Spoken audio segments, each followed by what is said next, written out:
Hey there folks, today we are doing a top. It's a top Tuesday here and we're doing a top two-player games. I play games most consistently just with my wife, and here is my stack of games, so it's not going to be a secret if you can see that. It's not going to be a secret. My favorite game is on the bottom here, favorite two-player game. Some of these games are in my top 10, in fact, of all time.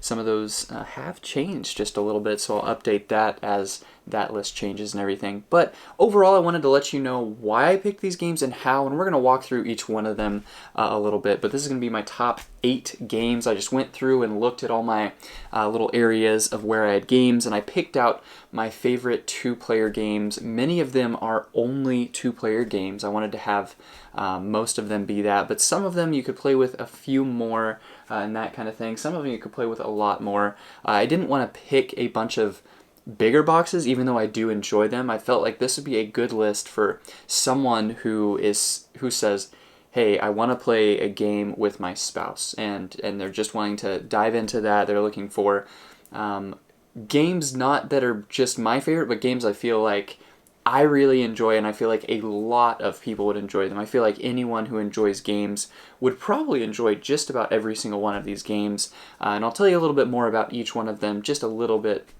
more detailed. Pretty quick overview, so it's not too long, but I'll give you a little bit of each of those so that you know, okay, that's not a style of game for me, or yeah, this is one that I would enjoy. So my number 8 is Patchwork. This is a only two-player game right here. What you are doing is you've got your own little board back here, which represents a blanket, basically, or a canvas that you are putting different patches and buttons and all sorts of fun things onto. I say all sorts of fun things. Those are the only two things you're putting on it. But you've got it's a really interesting give and take dynamic of having, you've got your board, your opponent has their board, and then there's all these pieces that you put in a circle around the table, and there's a tracker, a marker. You can only choose the 3, I think, pieces in front of it, and so you can only choose certain pieces, and if you skip, then you get buttons, which is your income that you use to buy the different pieces out there. But there's also the factor of time. So there's a time board, and you're moving your little piece around and then into the middle, and once you get to the middle, you're done. You have to stop. And so you can take some of those bigger pieces, or you can take some that have buttons on it that get you income, which you need those buttons to purchase other pieces, but then those buttons also, the ones you have at the end, you get points for. And so it's this really interesting balance of trying to figure out what pieces are worth taking. Maybe sometimes it's worth skipping to go ahead and take some income is something you can do. So really interesting game. If you enjoy Tetris and that kind of thing, that kind of puzzle, you could enjoy it. I don't generally love that type of a game, and so that's why this is my number 8, but I do still really enjoy it, and if there's someone that enjoys that type of game, this is a really fun one, and I like those dynamics of just the time and the buttons, keeping it really super simple. You can learn to play in 5 minutes, but it's still got some depth to it as well. So that's what I really enjoy about Patchwork. My number 7 is Imhotep the Duel. I don't know if you've played the big box version. I really enjoy that one as well. But I think they did such a good job of putting this together as a two-person game. And so basically what you're doing is you got these little rafts, these boats, and you're putting your guys on them. And so in the original game, you have your own boats that you're sending to different locations to get different things. And in this one, there's just all sorts of different stuff that's going on right here. So hopefully you can see that just a little bit. But what you're going to have is a main kind of board that you're going to, and you're sending your little guys to different locations and putting them on boats and all sorts of different things. And you're trying to make just the best use of, be most efficient you can with your decisions. And so as you're putting your little guys out, you get to take various boats and put them different places. And so I might have 2 guys on a boat and you might have 1, and we could send that somewhere, and one of us might get to decide where that goes, where the other person doesn't want it to go, or you might get to decide where my boat goes with my guys on it, and that kind of thing. It's sabotage my plan. So I really, really love this game. If you enjoy a little bit deeper thinking, it's still one, I feel like this is a great game that goes deeper, but I still feel like I can comprehend and understand and like see the way things are going to be working out kind of. And so it's not so crazy. It's like I'm not even going to try and think about what's going to happen. I feel like I can kind of see, okay, I could do this and that and that. A little bit of chess playing ahead. So some people are not going to love that. My wife does not love that in general. I think she still enjoys this game, but if you look on the back here, it says strategy is 4 out of 5, luck is 2 out of 5, and so if you don't like luck, if you don't like luck and you like heavy strategy, this would be a great game to check out. I probably did a horrible job of explaining it, but basically you're trying to make different collections of different symbols and things, and there's a bunch of different tasks you can do. So that's one thing I like, is you can choose what strategy to do. So you and I can do completely different strategies. I can be picking up a bunch of one thing, you can pick up none of it, and we can still have a pretty similar score, that kind of thing. I really enjoy that, to where you're not all going for the exact same thing, and there is some player interaction where you might attack someone loosely, in the sense of like taking their boat where you don't want to, or taking a spot that they want, that kind of thing, but there's not actual physical attack where you're destroying their meeples and all sorts of different stuff. So I like that. I like that a lot. My number 6 right here is Welcome To. This is a game that I believe is in my top 10 right now. I do still really enjoy this game. It is a roll and write, but it's a flip and write. You've got cards. And basically what you're doing right here is you are having your own little community, and you're flipping these cards and you're choosing a number and a symbol. And all the symbols do different things, which is super fun to have that decision making of, do I take this number that I know I need? I know I need this number. It's maybe a 15, which is the highest number. And so do I take, and there's less of them even. There's less of some cards in there. So do I take this 15 that I know I need, or do I take that pool that can only go in a certain area that I really would like to get because that gets me more points here? So I love that decision making. I love games that give you good decisions. And this one gives you those moments in every game, I feel like, where you're struggling between, do I take this one or this one, and is this going to come back and bite me, or am I going to get lucky, and is it going to be a good decision? Really fun. And so basically what you're trying to do is, you've got this community, you've got 3 different rows of houses, and the cards you take that number and the symbol that's next to it, and so that number you write in here, and they have to be in order, meaning you can put a 7 in the very first house, but then to the right of it, you have to put an 8 or higher. And so you're trying to work out how to best do that. So if you're able to get a 1 on the very far left, obviously that gives you the most room for error and stuff later on in the game. And likewise, a 15, I think, is the highest number on the right. And so really interesting. I love all of these extra little decisions. It can seem like a little bit to wrap your head around at first, but once you get it, it is pretty quick, pretty simple, awesome game. This is 7 Wonders Duel, which is my number 5. I feel like Imhotep the Duel, 7 Wonders Duel, and Tarhi are all like a similar aspect. They're all the exact same size box, which is really nice. They're all 2-player exclusive games. This is the one that can go up to the most players. You're just playing with as many people as you want, as many pads as you have, and there's even an online app. I think you can do all that on the app too. So really cool to be able to do that, but it works great at 2 players, and it's a nice small box as well. But this one is really, really great. I have played 7 Wonders only once, but I think I like the Duel better. I think I do like it, and maybe if I played 7 Wonders with like a big group, I'd enjoy that a little more than I did, but I really, really enjoy and like the way they streamlined this down for 2 players. There's some things that are different, but basically what you're going to have is a pyramid of cards.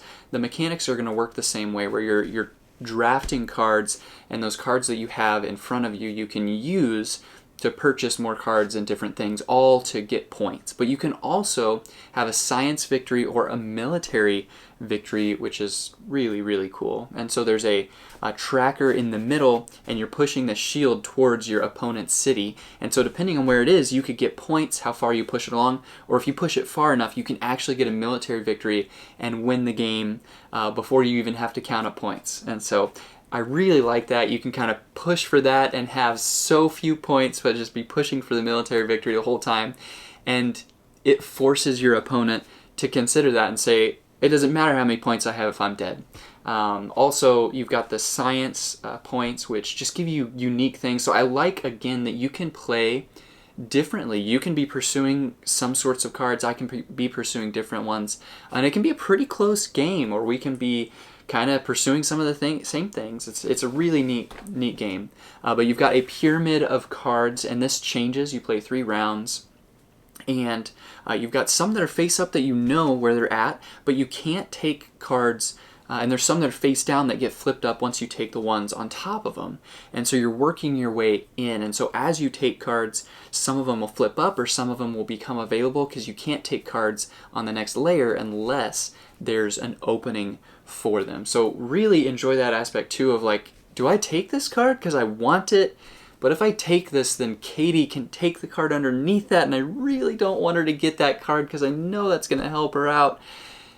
Tough decisions to be made there. I really like that game. As far as the strategy, I guess I do like the strategy of Tarhi a little bit better, I think. It depends on the day, honestly. This was a really close one of like, where do I put these two? But this is the next one right here. Tarhi. I never know how to pronounce this. Somebody tell me, please.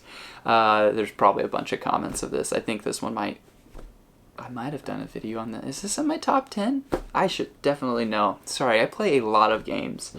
This is my number 4 right here. I really like this game. I do have the expansion. I like it. I think the base game is phenomenal. If you love it, then you know, go ahead and check out the expansion as well. But this is a phenomenal base game right here.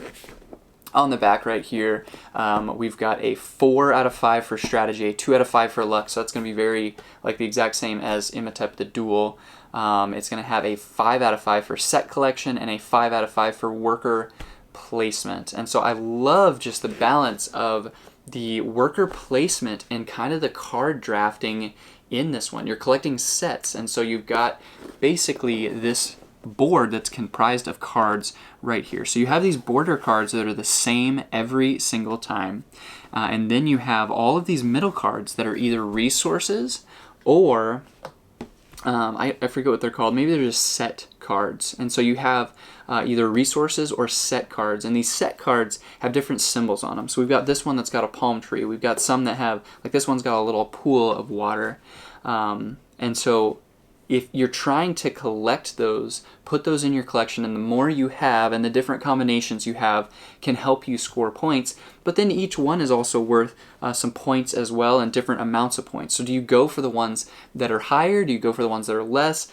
And they also have some special abilities. And so just really, really cool gameplay. Really love the way that this works. And so what you're doing every single time, you can probably see on the board here. Around the border, you have a couple of meeples that you're placing. So you've got 3 meeples that you're placing. And as you place those, where those end up, you're taking turns, and your opponent, they can place them too. They cannot place them on the opposite side of you, which helps the gameplay just functionally work. But you have these little discs that go on the inside where they intersect. And so if these two guys intersect right here, that's where you put those, and those are the cards you get to take. So really, really love that aspect of just thinking through where to actually put those, what cards I want to take, because you actually get the effects of the border as well. So there's sometimes you go to the border and you don't want the card that's in the middle, but you have to, because you have to do whatever to get points. It's fun. It's really fun. I really like this. This is, now that I start talking about it, this is my favorite of these 3. All 3 of these are going to be that style where they're a little bit more heavy, they're a little bit more in-depth. Still simple enough, I think you could dive in and play.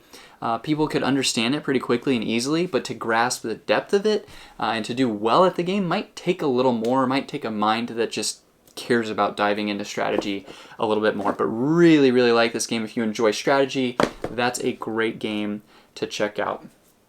My number 3 is Cat Lady. This game is on the list because I just really like it. My wife and I really like it. It is a lighter game. The 3 that I've just been talking about right there are heavier games. This is a really pretty light game for what it is. You've got a 3x3 grid in the middle of different cards. You've got cats. You have different combos of cats that you're making. You've got different food. You have some different like costumes and all sorts of crazy fun stuff. And it's a collection type game as well. Card drafting. So you're drafting different cards. There's some different toys as well. And so if you get a variety, so if I get like 4 different toys, then I get 8 points. Whereas if I only get 2, then I get 3 points. So you're trying to collect as many of those as you can. Cats, you're trying to take as many cats because they're worth points. But you have to feed the cats. So this blackberry is worth 3 points, but you have to feed him 2 chicken. And if that cat is not fed at the end of the game, those points count against you. So that's an interesting aspect of it. And so you're choosing the little cat marker, you put it on the side of the board, and you take all the cards in that row. So it feels like every single turn you just get to do quite a bit, which is super fun. I also like the expansion to this. I think it really does add quite a bit. I heard that for a 2-player game, there's a lot of cards you don't use, which is kind of true, but I also just did my own thing because I'm like, I'm not going to spend this much money. I'm not going to spend hardly any money and not use these cards and contents and things. And so I just kind of threw it in there and said, I'm going to make it a little bit longer game and play with these things. Or I'm going to take out some different cards because I just kind of wanted to. So it can make it a little unbalanced if you don't do it right. But this game does play up to 4 players. Super fun. You definitely don't need the expansion. Super fun game by itself. If you play it a bunch and love it, then I'd recommend taking a look at the expansion. But Cat Lady, nice, easy, pretty quick one. If you're into lighter games, this is one that I definitely would have you consider. So, Cat Lady. My number 2 is Jaipur. This is probably one of the more popular-ish 2-only player games. And I actually didn't know about it for a while. But the reason that this one is number 2 is because it's super small. It's easy, but it has depth to it. So this one is super, super easy to jump into. Explaining it, like, you know how to play looking at the back of this thing pretty much. So on your turn, you buy or you sell. That's pretty much it. Now there's 3 options of what you can do when you buy. You can take a single good from the market. You can trade. So if I have these blues that I don't want, or I have these camels I don't want, I can trade 2 camels for 2 reds. That's a good trade, by the way, probably. Or you can take all of the camels in the market. Katie tends to do that. So if you're not buying, though, you can sell. So if I have 3 greens and I want to get these greens out there, I can sell these 3 greens. I take the 3 green discs, which the value of discs goes down. So it makes you want to buy those faster to beat your opponents to these things. But then you also want to save more, because if I have 4 or if I have 5, then I get a bonus token. And the 3 bonus tokens are worth a few points. The 4, they're worth more. The 5 are worth quite a few bonus points. So if you're able to get up to that, you can get a bunch of bonus points, and it can be a huge game changer. It plays really, really quick. You play 3 rounds. Super, super easy, super simple. It doesn't take up too much table space or anything like that. So Jaipur is my number 2. Really, really like that game. Number 1, this is in my top 10. Definitely still in my top 10 because I love this game. This is a 2-player only Codenames system, and I just think they did a really good job putting it together. And I love that it's cooperative. None of the rest of these games are cooperative. If you must know, Katie and I play a lot more cooperative games, but they're bigger games. So like right now we're playing through Pandemic Legacy Season 1. Really enjoying it. Cooperative game. But that's not one I'm gonna put on like my top 2-player list, you know what I mean?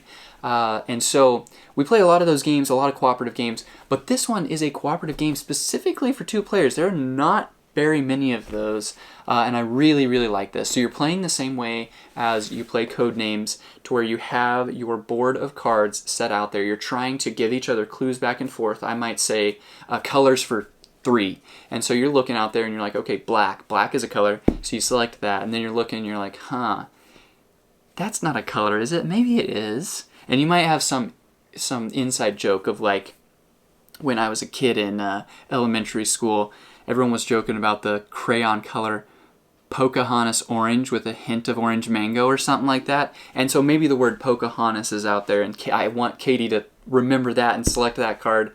So you're trying to get each other to guess. There are right and wrong answers for sure, but the thing I really, really love about this game is this little pad of paper right here. If you can't see it, that's fine. It's basically a map and it's got numbers on it. And I just love that this kind of gives you a mini campaign to pursue. And so what you've got is this pad of paper, and you circle these little cities that you complete, and what they give you are 2 numbers. So the first number is how many guesses you get. So you may have a city that's like 12 guesses. That's a lot of guesses, by the way. You're trying to find 15, I think, secret agents in the city, and there's some that are overlapping. So you can, with 12, you can probably guess like 2 on the first one, and then 1 for like the rest of the time and get there. So that's a lot of guesses. But then the second number might be 0, which means you can make 0 mistakes. So if you ever select something that's incorrect, you're done. You have to restart. You did not complete that city. There's some other ones that are really hard, which are like 6 or 7. So you don't have very many guesses, but then they're like 6 or 7. So you can make mistakes every single time. So really cool how they kind of shifted the game just slightly. It's not that much, but they shifted ever so slightly to where it's amazing. And it's crazy too, because like it's a giant pad of paper and it's got like 15 games on it. So there's no way you'll ever need to go through all of those. There's no way you'll go through all of those pads of paper. But super duper cool. Just being able to put your names on there, keep track. I've got a little tally of like some cities that we have gone through and not defeated. So it's got like, or some that have like 3 or 4 tallies and then a circle to where we finally completed it. But it just gives me a sense of like wanting to come back to the game and fill out, like find all of the agents all over the world. Kind of a fun thing that I like to do. And I love that aspect. I'm not generally one that loves communication games, but this is one where I really enjoy just trying to communicate with someone, and especially like for a couple. It's super fun to be like, yes, I'm gonna say Easter for 3, and it's like, oh man, that car was speeding on Easter and grandma dropped the potato salad, so I know it's potato salad, and you know, like just ridiculous things that no one else would ever guess. It's kind of fun to see if that stuff works, and this game puts you in places where you have to make some ridiculous stuff work, or you have to have lucky guesses to be able to get past them. So I just love it. It's a really, really fun game. This is my top 2-player game, and I love that it is cooperative. You're working together. It's just super fun. You're not getting to the end of the game and someone's feeling super sad because they got crushed or whatever, which can happen sometimes. It's fun. I really like it. So that is my top 8 games right here for 2 players. These are my top 2-player games. I really like these games. I am open to playing them almost all the time. There's some of these hit and miss. Like I said, Patchwork is one that I necessarily, just because the style wouldn't jump to all the time. But I hope this helps you guys know a little bit more about these games and what games maybe would be right for you to take a little bit more of a look at. Maybe what games you know you want to get now. But these are some fun games that I can recommend. So hopefully that gives you a nice touch and a taste of what these games are, what they do, and which one may or may not be right for you. Thanks.